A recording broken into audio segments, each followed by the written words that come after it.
hunter, gagawa kami ng bitag ng bayawak. Mga hunter.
Mga hunter,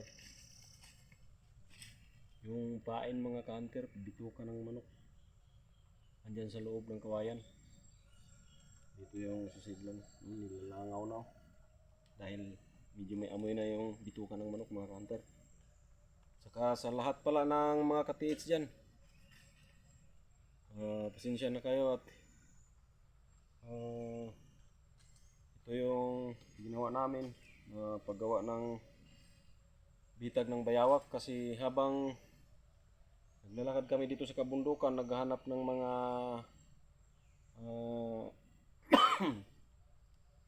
marka ng Yamashita Treasure, habang wala pa kami nahanap,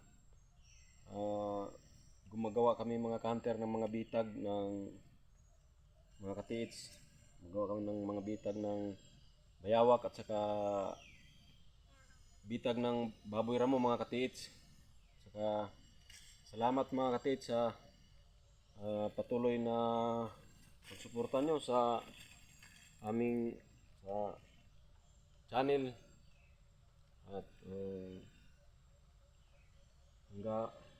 habang kami naghahanap ng mga treasure signs, gumagawa kami ng bitag. Pasensya na mga katiits dyan, sa lahat ng mga katiits dyan, pasensya na kayo na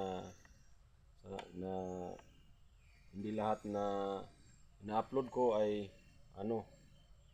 treasure sign. Kasi mahirap din mga katiits maghanap ng treasure sign, hindi basta-basta. Kaya habang wala pa kaming nahanap mga katiits, ito, para pag-uwi namin mamaya galing bundok, daanan namin to, baka sakaling makahuli tayo mga katiits at mayroon ding madalas pag-uwi. Salamat, maraming salamat sa inyo lahat, sa inyong lahat dyan mga katiits, mga treasure hunter. sa Luzon, Visayas at Mindanao. Maraming salamat sa inyong lahat patuloy na pagsuporta at sa lahat ng mga ka-hunter dyan. Nanonood ng video sa aking YouTube channel. Marami pong salamat. At kunting hiling ko po sa inyo na sa lahat ng manonood ng video sa aking YouTube channel, hiling ko po ay kunting suporta naman dyan. Huwag niyong kalimutan na pindutin ang subscribe button upang ang aking channel ay sana darating din ang panahon dahil sa inyong pagsuporta ay ma-monetize ni Meta. Maraming salamat po mga ka-treasure dyan, sa lahat ng mga ka-hunter dyan.